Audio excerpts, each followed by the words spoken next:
Ci siamo lasciati il carnevale per entrare subito nel periodo di Quaresima, un carnevale che è stato abbastanza gioioso anche nei piccoli centri, oltre a quelli naturalmente che sono le postazioni più importanti della Sicilia, su tutti Sciacca e Acireale, anche in molte città le associazioni, i piccoli gruppi si sono organizzati proprio per festeggiare in allegria. Questo è il periodo insomma più allegro dell'anno. Per fortuna le cronache non parlano di incidenti o comunque di cose gravi. Qualche ubriacatura fa parte anche del gioco. Adesso invece siamo in Quaresima per i credenti, per i cristiani, un periodo di profonda riflessione per arrivare fino a Pasqua, la Pasqua di Resurrezione. Per gli innamorati oggi è San Valentino e quindi questo mercoledì delle ceneri, che ha questa doppia veste di inizio del pentimento, della Quaresima, della riflessione, ma anche la giornata degli innamorati. Credo che poi il 15 dovrebbe essere anche San Faustino per i single, e quindi insomma c'è un po' di tutto. Voi naturalmente queste cose le apprendete grazie a Target, altrimenti chi vi avrebbe detto che oggi è San Valentino e inizia la Quaresima? Nessuno nell'etere. Target è ancora con voi, questo appuntamento settimanale su Televideo Agrigento, visibile in tutta la Sicilia e parte della Calabria meridionale sul digitale terrestre, l'LCN 92, e poi naturalmente anche sul sito www.televideoagrigento.tv negli stessi orari, perché trasmettiamo in streaming, ma poi abbiamo anche una finestra dedicata dove carichiamo tutte le puntate. Questa è la numero 19 dell'anno 2017-2018, che voi potete vedere e rivedere con più calma e magari anche condividere su Facebook e YouTube. Parleremo di belle cose nella puntata di oggi che sicuramente vi faranno trascorrere un'oretta, la durata della nostra puntata, spero coinvolgendovi e interessandovi. Passo subito allora a presentare gli ospiti della puntata odierna. Iniziamo con Antonella Monreale, lei è una regista, scrittrice, insomma una poliedrica ragazza di Favara che insomma sa mettere le cose al punto giusto e al posto giusto. Proseguiamo con Domenico Svettini, professor Domenico Svettini, in questo caso oltre che nella sua veste di studioso anche di testimone diretto delle foibe istriane. E poi Francesco Picarella, lui è il presidente di Confcommercio Agrigento. Grazie dell'invito. Reduci da Sanremo, abbiamo una bella componente dell'Accademia Palladium, ad iniziare dalla direttrice Lia Minio, e due sue allieve sono Sara Vivona e Elisa Donisi, eccole qua inquadrate da Gerlando. Lia, com'è Sanremo dal vivo? Insomma, noi lo vediamo in televisione, voi siete stati dentro, l'Ariston, il Casinò, i viali, insomma tutto quello che è la festa della canzone, della musica più importante d'Italia e non solo. Lì è una città magica, piena di luci, di musica, colori, è bellissima, è una città veramente in festa e ne vale la pena veramente visitarla. Certo, se poi si vive da protagoniste, certo, non nell'Ariston e non per il Festival della canzone italiana, ma anche in manifestazioni importanti e collaterali come Casa Sanremo, sì, allora ha un valore anche è un valore aggiunto, sì, no? Diciamo che sono delle manifestazioni collaterali che organizza la produzione di Sanremo. L'Area Sanremo è dentro, all'interno di questa grande struttura ci sono le varie sale dove stiamo c'è vedendo la sala... che cosa lì è?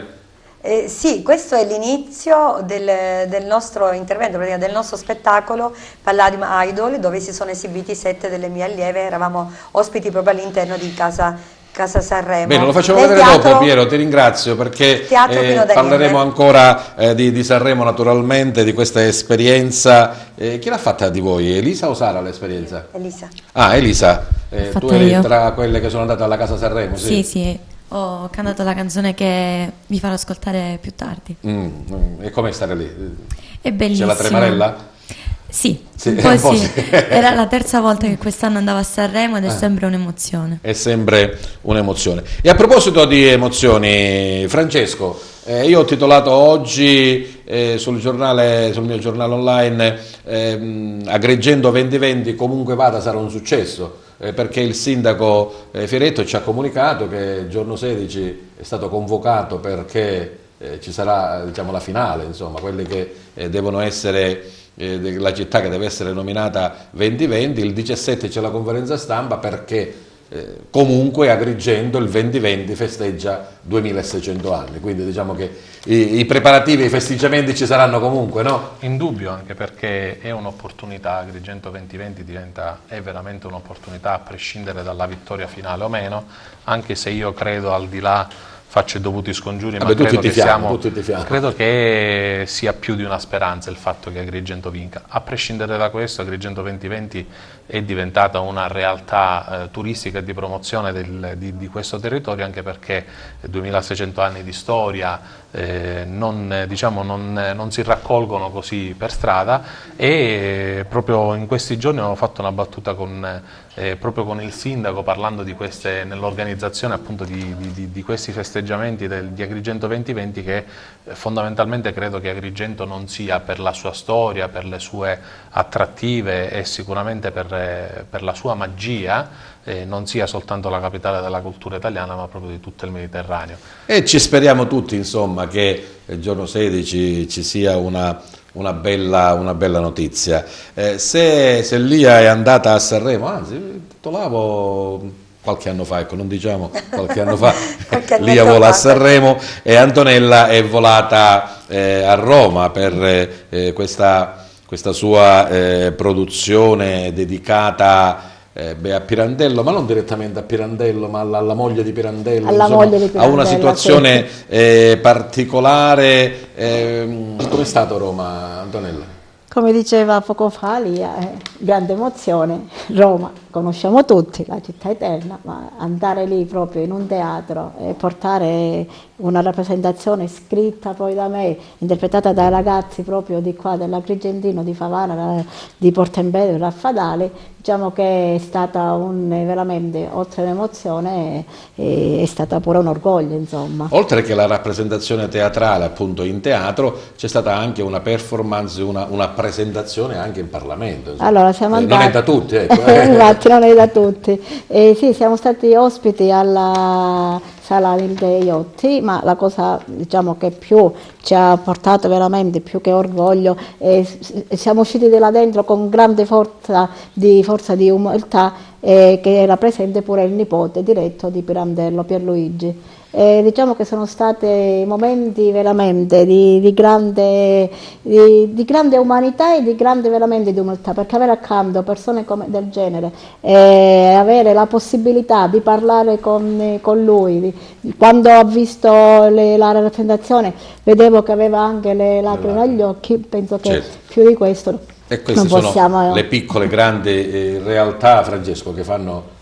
Agrigento nel senso lato, ecco, non proprio come città, ragazzi, ma come circondario grande, come dicevi tu, è universale. Assolutamente dobbiamo pensare il nostro territorio non come Agrigento centrico, ma proprio perché la realtà turistica e promozionale del territorio va anche in tutta la provincia, quindi non soltanto Agrigento. Bene, conosciamo anche Sara, dicevamo anche lei della scuderia della Palladium, e proprio prima di entrare in trasmissione della sigla, Lia diceva un talento emergente. Sara, sì. Abbiamo iniziato da quando a cantare? 2 anni fa, quasi 2 anni, il marzo del 2016. Certo, quindi la dote naturale, la bella voce e poi lo studio per affinarla, no? Sì, sì. C'è stata già qualche esperienza, diciamo, fuori dalla scuola? Ho fatto qualche provino, così, per provare. Hai detto subito che è brava, Lia? Sì, è molto brava, mi piace molto la sua timbrica, poi c'ha questo questo stile un po' così suave quando canta, avremo modo di sentirla. Avremo modo di sentirla. E conosciamo l'ultimo nostro ospite, già in realtà ci conosciamo, abbiamo avuto ospite in altre occasioni, ma adesso in particolar modo per un ricordo dell'esodo istriano, dalmata, ma anche di quelle che sono state le foibe, gli eventi sicuramente drammatici di quel periodo. Dicevo bene, professore, un testimone diretto? Sono un testimone diretto perché sono nato a Rovigno d'Istria nel 1939, quindi il secondo periodo delle infoibazioni è nel 1945, dopo la fine della guerra. E sono stato molto gratificato e molto orgoglioso per essere stato sabato mattina nell'alloggio prefettizio dove si è svolta la cerimonia di commemorazione ufficiale della giornata del ricordo. Fra l'altro è stato anche premiata alla memoria la famiglia di un poliziotto originario di Burgio, che è stato infoibato a Trieste dai partigiani di Tito.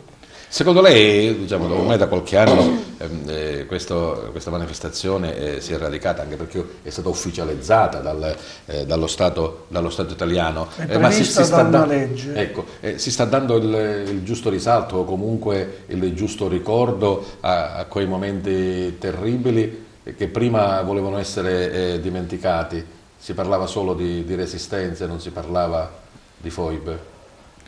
Beh, dobbiamo riconoscere che c'è stato un lungo silenzio voluto, anche perché la situazione sociopolitica dell'immediato dopoguerra non era assolutamente favorevole alla rivendicazione territoriale degli italiani. Finalmente soltanto nel 2004 si cominciò a parlare di nuovo e togliere un velo da quel silenzio, diciamo voluto e doloso che l'Italia si era imposta su questi argomenti. È stata una strage, è stato un genocidio, è stata una situazione assolutamente paragonabile al periodo del terrore della Rivoluzione francese. Io ricordo ad esempio che avevo 6 anni circa e a casa mia si viveva nel terrore, perché i miei genitori e tutti i miei parenti avevano dichiarato al momento del censimento dei residenti di voler conservare la cittadinanza italiana. E questo era un enorme rischio, perché la polizia politica di Tito veniva sistematicamente a bussare la sera, diceva che dovevamo essere sottoposti a delle interrogazioni, ad essere interrogati, ma non facevano altro che trasferirci in un centro dell'interno, una cittadina che si chiama Pisino. C'era là un tribunale del popolo, ti giudicavano immediatamente e se al loro insindacabile giudizio eri considerato un nemico del popolo, venivi immediatamente infoibato. Le foibe sono dei baratri naturali dovuti alla geologia tipica del territorio istriano. Buttati lì vivi? Sì, dovevano anche risparmiare le pallottole, perché in pratica erano 15 o 16 legati con il fil di ferro spinato con le mani dietro la schiena. Sparavano al primo, il primo naturalmente cadeva nel fosso e tutti gli altri gli andavano dietro per la forza di gravità, e quindi con una pallottola... Ricordi terribili, professore Svettini? Terribili, anche perché non sono stati estranei a questi episodi dei miei parenti. Mio padre aveva una prima cugina, Grazia, che era sposata con i Benussi. E i Benussi una sera abitavano a 2 passi da casa nostra, erano delle abitazioni limitrofe, e hanno bussato sempre questi partigiani di Tito e hanno detto che i componenti maschi della famiglia dovevano seguirli. Per fortuna il più piccolo Claudio, forse non era l'obiettivo principale, ma lui comunque si buttò dalla finestra su un tetto di un magazzino sottostante e da là si buttò nel nostro giardino, che erano case attigue, e in questo giardino si nascostò per lungo tempo. E noi avevamo questo terrore che, avendo dichiarato di essere degli italiani soltanto perché volevamo conservare la cittadinanza italiana. Peraltro mia madre era di Raffadali, era andata in Istria per insegnare, quindi non aveva avuto a che fare con una cultura né slava, né croata, né serba. Non conoscevano neanche le lingue. Mio padre parlava correttamente il tedesco, ma conosceva poche parole di croato, insomma. E per tanti motivi si dichiararono essere cittadini italiani, con i rischi che abbiamo dovuto sopportare, perché soltanto quando furono autorizzati legalmente di poter abbandonare il Rovigno, l'Istria, potemmo andare via, insomma. Credo che ormai, insomma, di queste cose se ne abbia piena coscienza. Voglio fare un esempio: a Favara, oltre che a celebrare la giornata della memoria, si celebra la giornata del ricordo, e in certe occasioni lo fanno assieme, no, cioè, proprio per dire che le due cose non possono essere anche scisse. Quest'anno è stata celebrata assieme con una stessa manifestazione, sia la giornata della memoria, sia la giornata del ricordo. La giornata del ricordo è quella relativa ai campi di sterminio d'Auschwitz, Dachau, eccetera. La giornata del ricordo è relativo al fatto delle persecuzioni degli italiani. Fra l'altro una strage terribile si è svolta a Vergarola nel 1946, quindi quando già la guerra era abbondantemente finita. Una spiaggia polesana, Pola è un'altra delle città più importanti dell'Istria, si festeggiavano delle gare di canottaggio lungo la spiaggia e l'associazione che l'aveva organizzato era Pietas Iulia, in quanto l'antico nome romano di Pola era Pietas Iulia. E mentre si svolgevano queste gare, sì. Va bene, praticamente accanto a questa spiaggia erano state ammassate delle mine di profondità che erano state tolte dal fondale del porto di Pola e disinnescate. Questa è stata la prima strage del dopoguerra in Italia, poi ce ne sono state altre, non ce ne siamo fatti mancare da questo punto di vista, però questa in assoluto è stata la prima strage. Bene. Questo messaggio forte e chiaro significava: voi italiani, perché erano italiani quelli che gareggiavano, sì, voi italiani, dovete andare via, non c'è aria per voi. Bene, poi parleremo anche di questa maglietta che mi incuriosisce dopo, ma ne parliamo dopo, professore Svettini.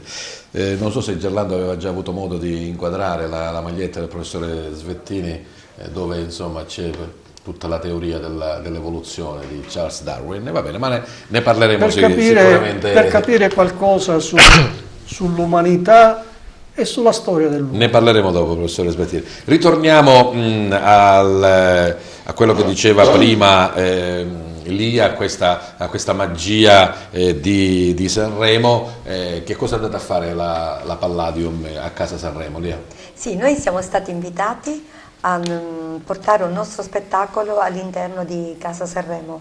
Come ti dicevo, è questa struttura dove organizzano delle manifestazioni collaterali all'Ariston, quindi è dove tutti gli artisti dell'Ariston presenziano anche a Casa Sanremo. Possiamo mandare il contributo filmato, Piero, dove grazie. All'interno ci sono poi tutte le radio, ci sono questi due teatri, che è il teatro dedicato a Pino Daniele, dove ci siamo esibiti noi, e poi c'è il teatro anche Lucio Dalla, poi c'è l'ufficio stampa Dalla. Ecco, lì sono i momenti, il nostro regista Luca Martinelli ha fatto delle riprese, era proprio il giorno che ci siamo esibiti noi, era quella è Giulia Marciante, questo è il momento della passerella di tutti gli artisti, e poi c'è la sigla. Anche per i ragazzi tuoi, insomma, gli altri che hanno partecipato a questa iniziativa è anche un momento di visibilità, no? Sì, certo, perché lì c'erano discografici, c'erano giornalisti, ci sono tutti proprio, ci sono tutti. Lì, tu trovi il mondo intero, trovi a Sanremo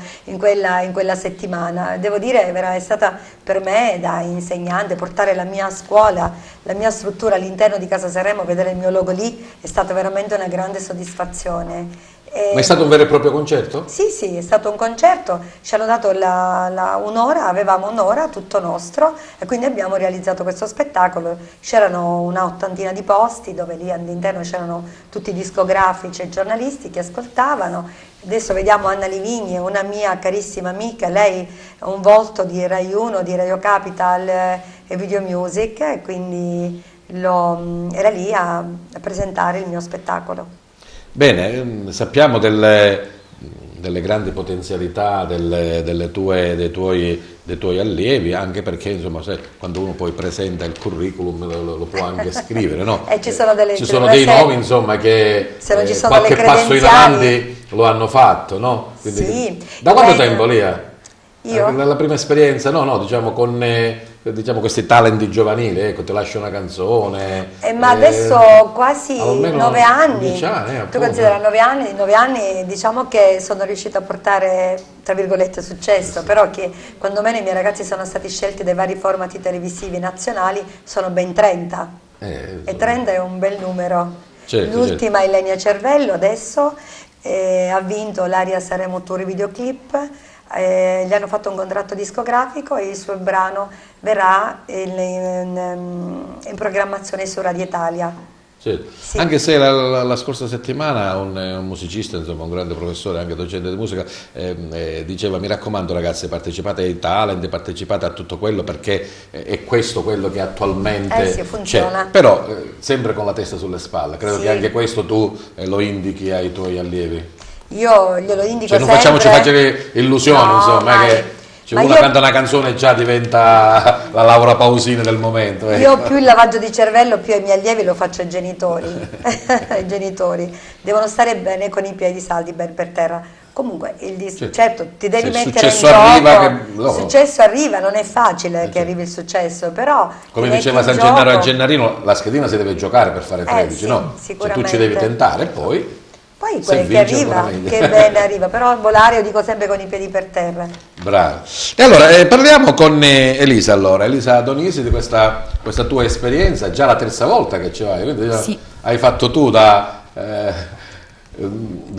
Cicerone, hai preso per mano le altre ragazze, insomma. No. Allora, raccontaci questa esperienza, Elisa. È stata una bellissima esperienza, appunto, come abbiamo detto, era la terza volta quest'anno. Diciamo a dicembre sono andata lì, ho vinto un premio di Lucio Battisti come interpretazione, e questo invece è stato molto emozionante perché ero lì e sapevo che dei giorni dopo c'erano i grandi artisti dell'Ariston. Accanto c'è l'Ariston, quindi sì. Diciamo che... È stato molto molto emozionante. Sì, oltre a questa esperienza, qual è diciamo il tuo curriculum artistico? Come abbiamo detto prima, il premio Lucio Battisti, che è stata una grandissima emozione. Sono stata premiata al Casino e è andato in onda sulle varie reti. Bene. Esibizione dal vivo? Sì, sì, assolutamente. Ogni anno sì. si fa lì il tuo, chiamiamolo, spettacolo, ecco. Questo è stato il primo anno, speriamo il secondo. Ti sei già prenotata? Certo. Allora, Elisa, cosa ci fai sentire? Proprio la canzone che hai portato lì a Sanremo? Sì, Quando finisce un amore. Bene, se vuoi allora conquistare il centro, non è dell'Ariston, ma è il centro dello studio di Target, per voi Elisa Donisi.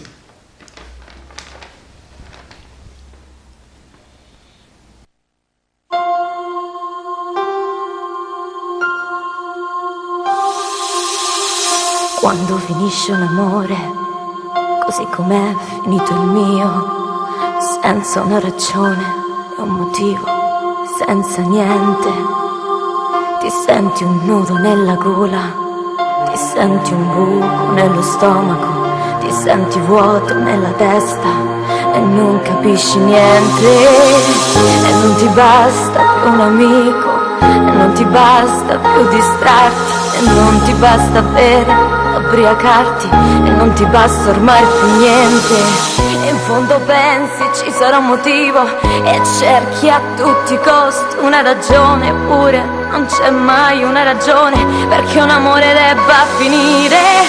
E vorresti cambiare faccia, e vorresti cambiare nome, e vorresti cambiare aria, e vorresti cambiare vita, e vorresti cambiare il mondo, ma sai perfettamente che non ti servirebbe a niente, perché c'è lui, perché c'è lui, perché c'è lui, perché c'è lui, perché c'è lui nelle tue ossa, perché c'è lui nella tua mente, perché c'è lui nella tua vita e non potresti più mandarlo via, nemmeno se cambiassi faccia, nemmeno se cambiassi nome, nemmeno se cambiassi aria, nemmeno se cambiassi vita, nemmeno se cambiasse il mondo.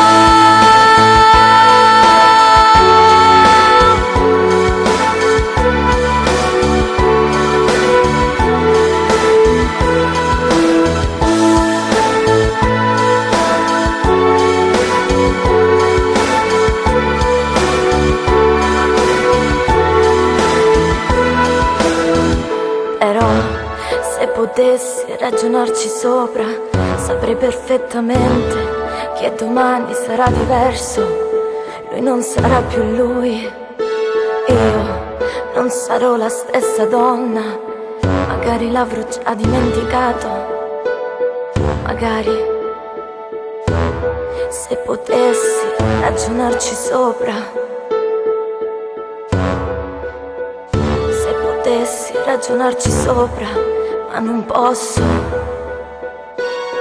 perché quando finisce un amore, così come è finito il mio, senza una ragione né un motivo, senza niente, ti senti un nodo nella gola, ti senti un buco nello stomaco, ti senti vuoto nella testa e non capisci niente, e non ti basta più un amico, e non ti basta più distratti, e non ti basta bere l'ubriacarti, e non ti basta ormai più niente, e in fondo pensi ci sarà un motivo e cerchi a tutti i costi una ragione, eppure non c'è mai una ragione perché un amore debba finire. Na na na, na, finire.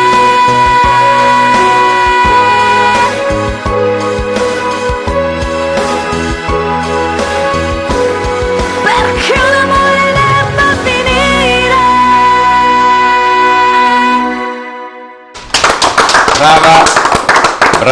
Brava Lisa. Diciamo che insomma ci sono tutte le potenzialità perché questa passione, questo gioco possa diventare anche una professione, Lia. E loro, alcuni ci sperano, sai, sempre, però dico sempre che questo deve essere il piano B, prima ci vuole lo studio, la laurea, il lavoro e tutto, poi se a pari passo poi si va anche che la grande passione può diventare un lavoro, perché no? Che dice la tua amica Antonella Clerici? Siete Lei più sentiti? sì, sì, so che adesso sta preparando il nuovo format che Saremo Young, che andrà in onda proprio a breve, sembra all'Ariston. C'è E qualcuno quindi- dei tuoi? No, quest'anno no, quest'anno. vabbè, ma se mi dedico a una cosa non Cioè, posso, se no, no- siccome sappiamo che la Palladium insomma Santo, sì, ha ma tante strade come da in tutte le percorrere. cose ci vuole un grande lavoro dietro, allora se Certo. ti dedichi a una cosa non puoi dedicarti a un altro, vediamo il prossimo anno. Certo, sicuramente Sanremo è un punto importante. Ritorniamo al nostro Agrigento 2020. Francesco Pecarella diceva che l'occasione per tutto il territorio, non solo per la città urbana di Agrigento, Commercio come si è preparata, qual è il contributo che ha dato, insomma, è quello che farà nel prosieguo di questa iniziativa? Innanzitutto ne approfitto, con Lia non ci siamo credo mai incontrati, però credo che bisogna veramente fare un plauso perché l'Accademia Palladium rappresenta anch'essa nel suo settore un'eccellenza di questa terra, quindi credo che sia intanto giusto rendere onore al grande lavoro che sta facendo. Tornando al fattore di Agrigento 2020, in prima battuta noi, oltre a far parte appunto della rete delle associazioni che da qui al 2020 proverà a mettere in campo tutte le forze per poter promuovere Agrigento per questo importante appuntamento, già in via preventiva abbiamo con Federalberghi, quindi con la nostra associata, abbiamo dato il premio di 500 euro per il logo, per il logo, sì.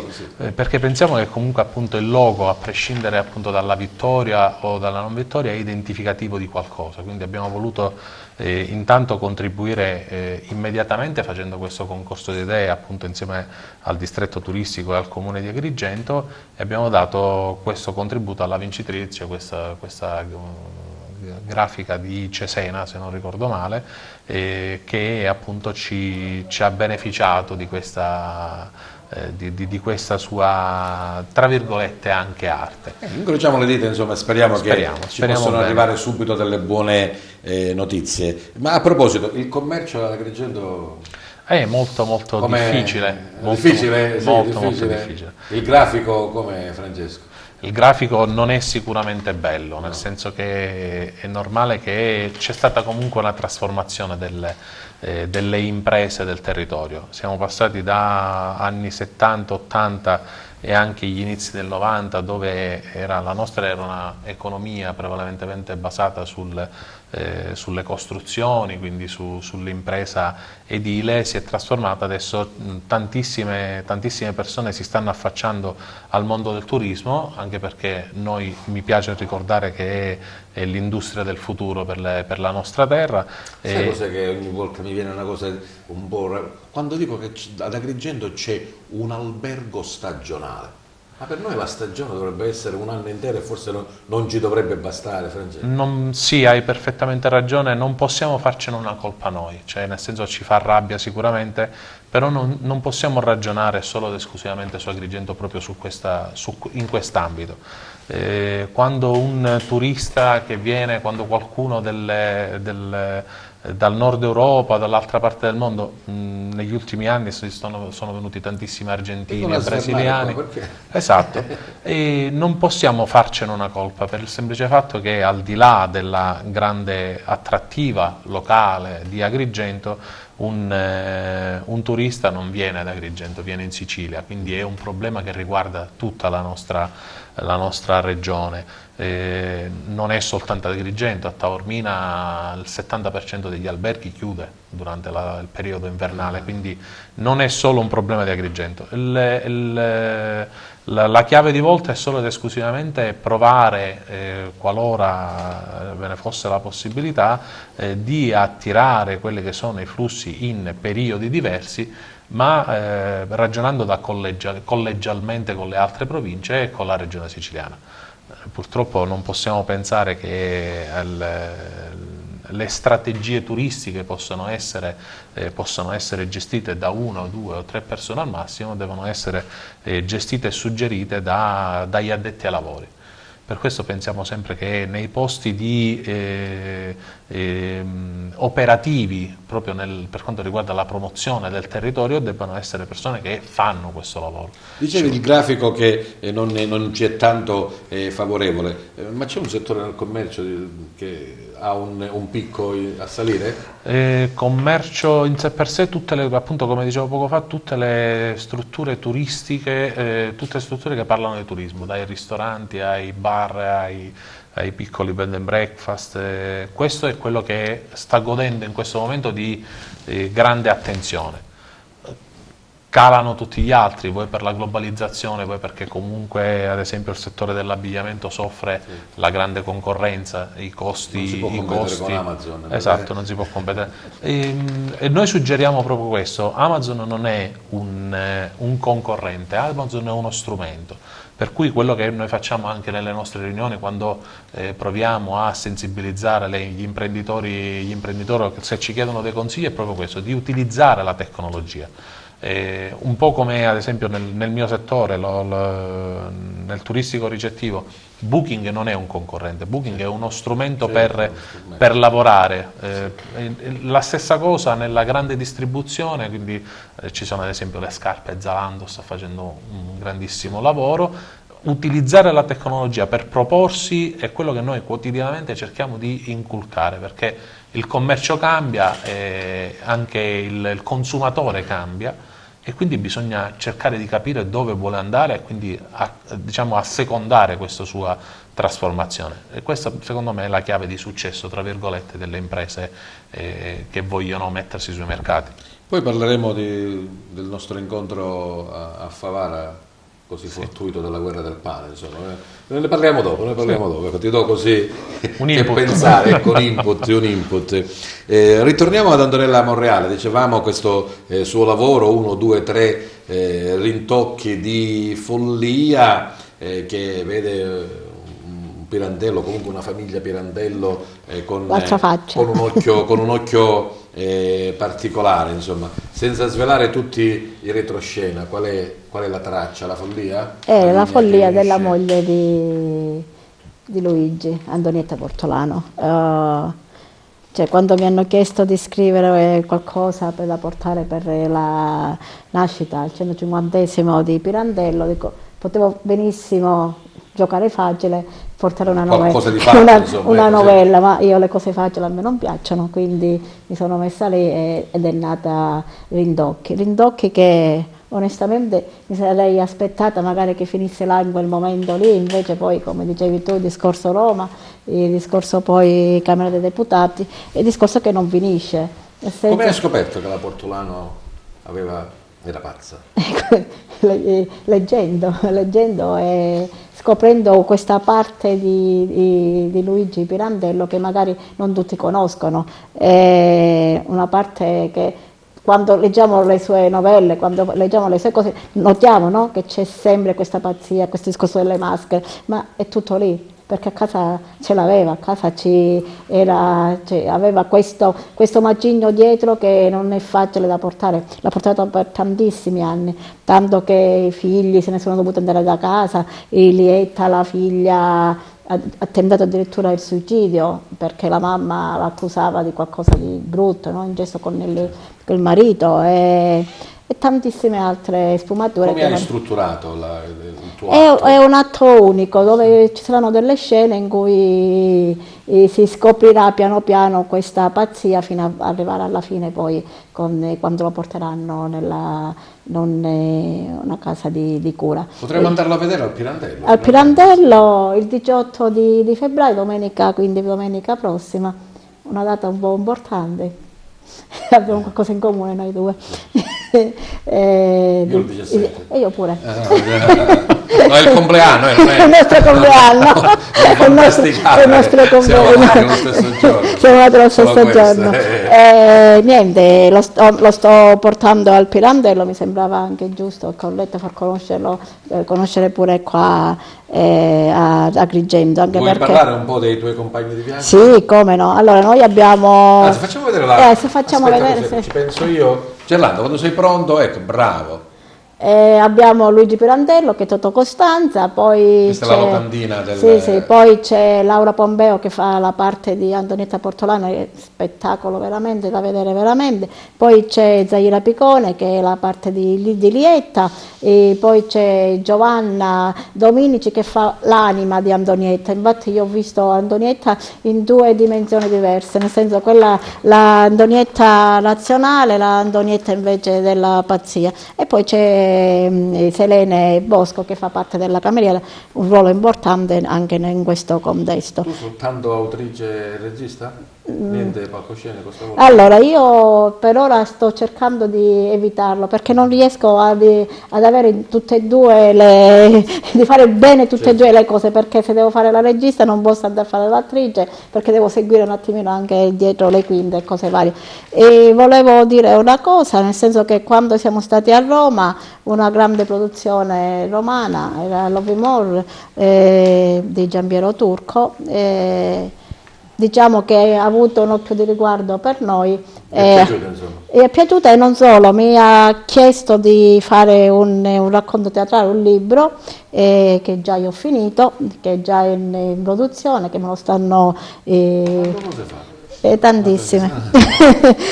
Quindi Rintocchi di follia a maggio ritorna a Roma in una manifestazione chiamata Musica e Libro, dove c'è un libro, c'è musica, e ci sarà monologhi tratti da Rintocchi, accompagnati anche da una grande pianista a livello internazionale, Noemi Fujino si chiama, è una giapponese, infatti è per ora in tournée a New York.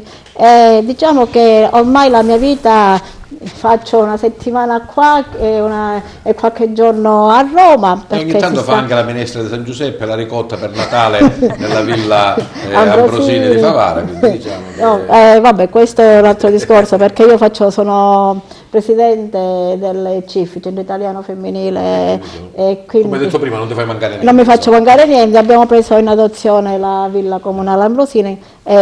A breve, vabbè, ma poi ne parleremo per... Va bene, 18 febbraio allora al Pirandello 1, 2, 3 Rintocchi di follia di Antonella Monreale. Grazie, ritorniamo al professore Svettini. Professore, ma lei si è messo questa maglietta tipo come i fan dei Nomadi oppure di un altro cantante che dicono io ci sono? Perché il riferimento a Charles Darwin e dal primate all'uomo 3.0? Ma dicevo che per capire la crudeltà perpetrata dall'umanità contro se stessa, bisogna anche capire chi siamo. E per capire chi siamo dobbiamo cercare un po' di leggere la storia dell'umanità. Brevemente, perché sennò mi prendete a pugni. No, sono bravo a interrompere, non si preoccupi. Praticamente la storia dell'uomo è una storia recente rispetto alla lunghezza della vita sulla Terra, è soltanto lunga 2,5 milioni di anni. Il primo nostro antenato, diciamo, il padre fondatore dell'umanità, è questa scimmia qua. Si chiamava Australopithecus, che significa scimmia dell'emisfero australe. Bene, in 2.400.000 anni si è evoluta fino, diciamo, qua. Si è venuto fino a questo. Ora, fra parentesi, questa maglietta è originale perché l'ho presa al Museo Nazionale di Storia Naturale a Londra. Quindi è autentica, non è un tarocco, non è taroccata, va bene? Allora, in 2.400.000 anni l'umanità ha vissuto da cacciatore e raccoglitore.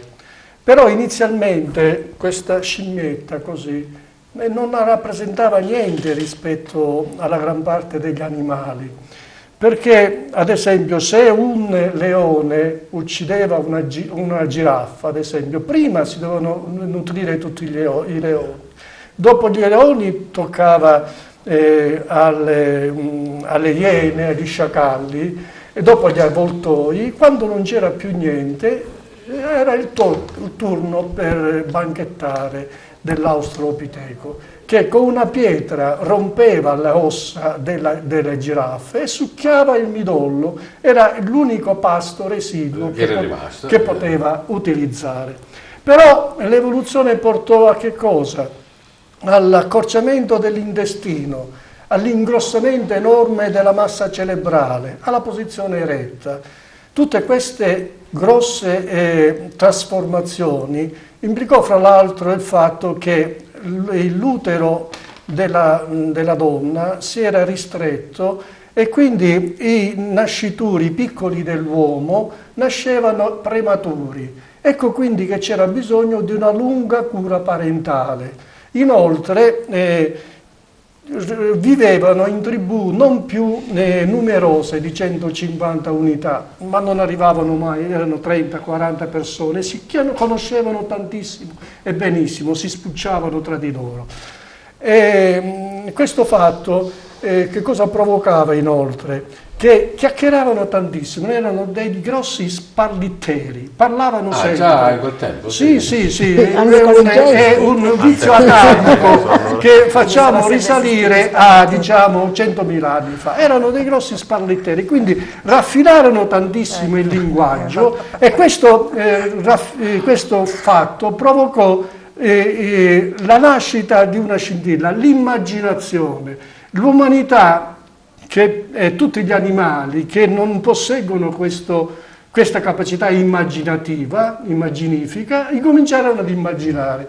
E cosa immaginavano? Immaginavano ad esempio che si potevano cooperare tra di loro, due tribù vicine, per sconfiggere o per cacciare e fare una caccia più proficua e meno faticosa. Oppure, che cosa ancora? Immaginavano che nacque così l'animismo, cioè una credenza che tutte le esseri viventi avessero dei sentimenti, avessero delle emozioni e quindi si dovevano imbonire il leone se andavano a cacciare un leone, molto improbabile perché magari si contentavano di un mammut, per evitare che l'animismo è questo, l'anima del leone potesse essere ostile. E accelerando l'evoluzione? Accelerando l'evoluzione, questa fu la prima rivoluzione umana. La seconda rivoluzione della specie umana è stata quella l'agricola, che da cacciatore e raccoglitore l'umanità diventò agricola, stanziale. La terza e ultima data appena di 500 anni fa ed è stata la rivoluzione scientifica. Praticamente quando l'umanità capì di essere ignorante, quando l'umanità capì che non poteva contare soltanto sulle scritture antiche per scoprire la verità, allora fece un salto di qualità, incominciò ad esplorare, incominciò a cercare, a capire come andavano le cose. Newton, ad esempio, fu quello che scoprì la forza di gravità e questo fu fondamentale per l'introduzione di un metodo scientifico. Eppur si muove di Galileo Galilei, eccetera. Questi furono praticamente il motto ille dixit crollò completamente e la conoscenza scientifica andò sempre più crescendo. Terzo millennio d.C., ovvero ai tempi nostri? Ai tempi nostri noi, ma non è solo ai tempi nostri, siamo arrivati a queste conoscenze scientifiche, che esistono delle verità oggettive, la forza di gravità a cui accennavo io, oppure che la Terra gira attorno al Sole, queste sono verità oggettive. Poi esistono delle verità soggettive e poi esistono ancora delle verità intersoggettive. Ad esempio, se io affermo, si vive in una società la cui elite globalizzata crede in un romanticismo consumistico, va bene? E l'unico Dio è il denaro, il Dio denaro. Se lo dico soltanto io, non ha nessuna importanza, non ha alcun peso nell'evoluzione umana. Se invece il 10% delle persone che abitano il pianeta Terra vivono con questi metri, allora questa è una verità intersoggettiva e diventa una verità che può anche prendere, Una provocazione, professore, questa è la maglietta originale che diceva lei del museo di Londra. Sì. Io ho visto poi qualcosa su internet che questa scalata, cioè in ascesa, no? Perché anche dal punto di vista grafico l'Australopithecus è basso e l'ultimo è un po' più alto. Indubbiamente. E dice che forse ritorneremo di nuovo a essere bassi? Beh, Ci autodistruggeremo? Ci sarà una involuzione? Allora, 30 secondi, questo 30 secondi. Ci siamo, 30 secondi no, 2 minuti. Mercanteggiamo anche su questo. Allora, ora non siamo più nei termini darwiniani di un'evoluzione naturale, va bene? Siamo in una evoluzione tecnologica. L'evoluzione naturale, diciamo, è terminata. È finita. Noi possiamo dire che oggi non è più l'Homo sapiens che batte sul pianeta Terra, ma è l'Homo technologicus, possiamo chiamarlo così brevemente, perché anzi da animali che eravamo siamo tanti dei, siamo diventati tanti dei, ognuno di noi è un dio diventato. Questo che cosa implica? Ma implica questo perché? Fra l'altro, perché le nanotecnologie, la conoscenza del genoma umano, l'ingegneria genetica e quant'altro possono in questo millennio, a mio avviso, far sì che l'uomo sia progettato con un progetto intelligente dentro un laboratorio. Quindi non ci sarà più l'Homo sapiens, ma l'Homo technologicus. Ora, cosa ci può essere di più pericoloso? Cosa ci può essere di più pericoloso di tanti dei, va bene, insoddisfatti, che poi non sanno neanche dove vogliono arrivare, che cosa vogliono. E allora? Il futuro? E allora questa volta solo 10 secondi per il futuro. Io ho visto che il secolo scorso si è caratterizzato per l'utilizzo dell'energia contenuta nei nuclei degli atomi, nei nuclei degli atomi con la bomba atomica, la bomba all'idrogeno e con l'utilizzo dell'energia nucleare a scopi civili, diciamo. Io prevedo, ma io non ci sarò, che questo secolo si caratterizzerà per la presenza di questo Homus technologicus progettato in laboratorio. Staremo a vedere, staremo nel senso che non è che io... Starete a vedere. La seguo a rota io, lo so. Bene, ritorniamo... Certo non sono prospettive rose. Questo me lo immagino, per questo dicevo che la parabola ridiscenderà. In una terra globalizzata, con un sistema che ci siamo creati, insomma, non è difficile prevedere il futuro. Però professore, siccome poi all'ultimo noi quando noi salutiamo con un pensiero positivo, quindi questo è il pensiero negativo, lei nel mentre pensi qualcosa di positivo per il saluto finale, perché noi il bicchiere lo vediamo sempre mezzo pieno, a prescindere da tutto. Me lo dice dopo però. Lia, abbiamo conosciuto anche insomma, nella sua esibizione Elisa, e vorremmo anche conoscere Sara. Una piccola introduzione, poi sarà lei stessa a descriversi. Sì, Sara è da 2 anni che frequenta la mia accademia e la seguo io. Che dire, una ragazza dolcissima, molto timida, però quando canta, ecco, diciamo che riesce a esprimere proprio il suo carattere, questa dolcezza, tant'è che anche nella scelta del repertorio sono tutte le canzoni che vanno benissimo per la sua... Suo essere, Sì, è così. Allora, Sara Vivona, parlaci tu un po' di te, oltre alle cose che ha detto Lia. Scuola normale, che cosa? Liceo scientifico. Quindi diciamo che il cammino scolastico è importante. Sì. Ti ricordi quando hai iniziato per la prima volta ad essere cantante?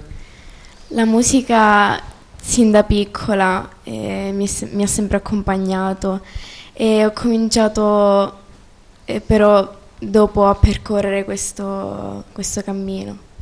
Un cammino di studio, come dicevamo anche per Elisa, la dote naturale che deve essere affinata e migliorata con la scuola. Lia diceva di questo tuo filone cosa? Romantico nelle canzoni, come sdolcinato, come lo vorresti definire? Sì, sono molto timida come ho un E lo rivesti carattere. anche nel tuo repertorio? Sì, sì. C'è un simbolo che vedi, un punto di riferimento, non so, una cantante che secondo te è quella che più La si tua confà dea, alla chi è? tua La tua personalità? dea, chi è? Sì, Arisa. Ah, Elisa. E invece la canzone che ci proponi adesso? Don't Know Why di Nora Jones. Bene, allora sentiremo e poi valuteremo lì. Certo. Io ti credo, però dico, voglio sentire A fiducia. con le mie orecchie se in realtà Giusto. quello che dici tu va bene. Allora, Sì. conquista anche tu il centro del nostro studio, a voi per l'Accademia Palladium, Sara Vivona a Target.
voce a quelle che sono le imprese. Questo per chi magari non conoscesse, si parla della panificazione o meno nei giorni festivi e la domenica, ecco. Esatto. Quindi la chiusura dei panifici. Esatto, questo decreto materialmente è stato scritto dai panificatori, quindi da questi artigiani. Partiamo dal presupposto che l'attività di panificazione è un'attività artigianale ma che si trasforma in commerciale, perché naturalmente c'è la produzione e la vendita. E essere al fianco dei panificatori in questa, tra virgolette, battaglia è venuto veramente facile, per il semplice fatto che dopo l'approvazione del decreto, il decreto stesso parla della possibilità della eventuale turnazione per particolari situazioni specifiche dei territori, quindi si dà mandato ai sindaci di poter eventualmente applicare una turnazione in determinati periodi dell'anno, e noi materialmente abbiamo fatto questo. Abbiamo accompagnato le imprese sul territorio con questo principio.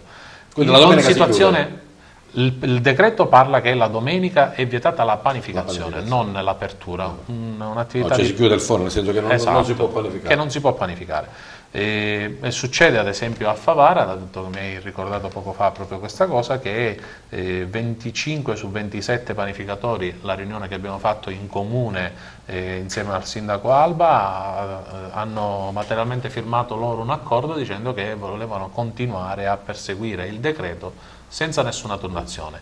Al contrario, a Porto Empedocle 12 panificatori su 13, quindi la grandissima maggioranza, ha sottoscritto con il sindaco Carmina la turnazione estiva. Canicattì, situazione opposta, 24 forni su 25 hanno deliberato di applicare la totale chiusura. Ad Agrigento abbiamo fatto la domenica scorsa una riunione con gran parte dei panificatori, erano presenti in 27 su 40, e hanno naturalmente sottoscritto la richiesta che abbiamo già inoltrato al sindaco di Agrigento. Infatti proprio domani abbiamo un incontro con l'amministrazione comunale, e hanno fatto la richiesta di applicare una turnazione estiva e nei giorni particolari come San Calogero, Sagra del Mandorlo in Fiore o l'8 di dicembre. Di fatto, come dicevo poco fa, è un decreto che materialmente hanno scritto loro, perché la liberalizzazione che si è vissuta con Monti, ma sai qual è il problema, Francesco? Che purtroppo con le grandi distribuzioni tutto è andato un po' a carta 48. Io mi ricordo quando ero ragazzo che il lunedì chiudeva il barbiere, il mercoledì pomeriggio chiudeva il genere alimentare, il sabato chiudeva quello. Ora invece no, ora si è Open 24 anche Natale, Ferragosto e Capodanno, insomma. Infatti i fornai... Non vorrei sembrare bastian contrario. Parlavo di romanticismo consumistico.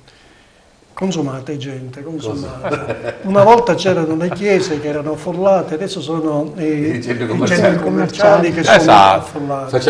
Io diciamo, noi siamo cresciuti col fatto che mio papà quando il sabato io andavo a prendere, mi dava i soldi per andare a prendere il pane quando avevo 14-15 anni. Anche per la domenica. Mi diceva, senti, domani è domenica, prendine 2 chili. Io credo di essere venuto abbastanza bene, dico, non è che se lo mangio del giorno prima il pane. Anche perché il pane una volta era per 4 giorni, anche per un mese, quello di campagna. Ma non solo, il decreto norma anche tutte quelle attività che vendono il pane, quindi anche la grande distribuzione è normata da questo punto di vista. Infatti il sabato e i festivi lo vende il pane, la grande distribuzione? Vende il pane, può vendere il pane, ma il pane surgelato. Quello che poi lo riscalda, diciamo, che non è. Quindi che non meglio è il pane del giorno prima. Meglio il pane del giorno prima. Noi infatti a breve avvieremo anche una campagna che stiamo concordando appunto con i panificatori, con cui materialmente proveremo a far capire la differenza tra il pane surgelato e il pane fresco anche di qualche giorno, sui valori nutrizionali e sul fatto che comunque sul dietro, gusto poi direttamente, non soltanto sul gusto, ma un pane surgelato che arriva dalla Romania o dal Canada, io non non credo che sia fatto, diciamo, nella maniera più sana Anche possibile. se fa il profumo e sembra Anche se fragante, questo sì, questo appena sì. sfornato. Però il pane prodotto da un forno locale genera tantissime cose positive, come Senza anche essere lavoro. campanilista o pane di favale, insomma. Bene, siamo arrivati anche come passa e come vola il tempo. Quando si passa bene, sì. Siamo arrivati alla chiusura di questo nostro appuntamento innamorato e quaresimale nello stesso tempo, e come dicevo prima al professore Svettini, ma anche a tutti gli altri, il modo di salutare dei nostri ospiti non è solo quello di dire grazie, arrivederci, buonasera, buone feste, cioè, dovete insomma essere un po' particolari, e non lo so, una frase, una citazione o anche un pensiero, un qualcosa che secondo quella che è la vostra attività, il vostro lavoro, volete che magari si realizzi. Insomma, bisogna essere positivi, il bicchiere è sempre mezzo pieno. Grazie allora della presenza e della partecipazione, tanti auguri a Sara Vivona. Il tuo saluto qual è, Sara? Il microfono? Non avere paura di seguire il tuo cuore come le note di una canzone. Bene, mi è piaciuto, hai visto subito, Bravo. perfetto e in tema. Grazie, tanti auguri e bocca al lupo anche per Elisa Adonisi. Grazie dell'invito e io volevo augurare a tutti di vivere dei propri sogni. Grazie della presenza e della partecipazione all'Accademia Palladium e alla direttrice Lia Mignò. E di continuare a vivere. Mi hai rubato la battuta. di continuare a seguire i propri sogni e le proprie passioni. Che diventeranno realtà. Lo speriamo. Sì, me lo auguro. Grazie a Confcommercio Agrigento, il presidente Francesco Picarella. Sì, l'augurio è quello che la battaglia che noi stiamo facendo, quella che i panificatori possano riuscire a godere delle loro domeniche con le loro famiglie, godendo dei propri figli e soprattutto godendo della vita che il lavoro si lavora per vivere e non vivere per lavorare, quindi l'augurio è proprio a loro che stanno facendo questa grande battaglia per il loro diritto al riposo e anche al godimento della propria famiglia. Grazie al professore Domenico Svettini e all'Omus, come lo chiameremo? Tecnologicos. Non ho messo questa t-shirt per esibizionismo, ma per proporre un interrogativo. Vogliamo essere degli uomini di cultura oppure degli animali? Grazie ad Antonella Monreale e al suo 1, 2, 3 ritocchi di follia.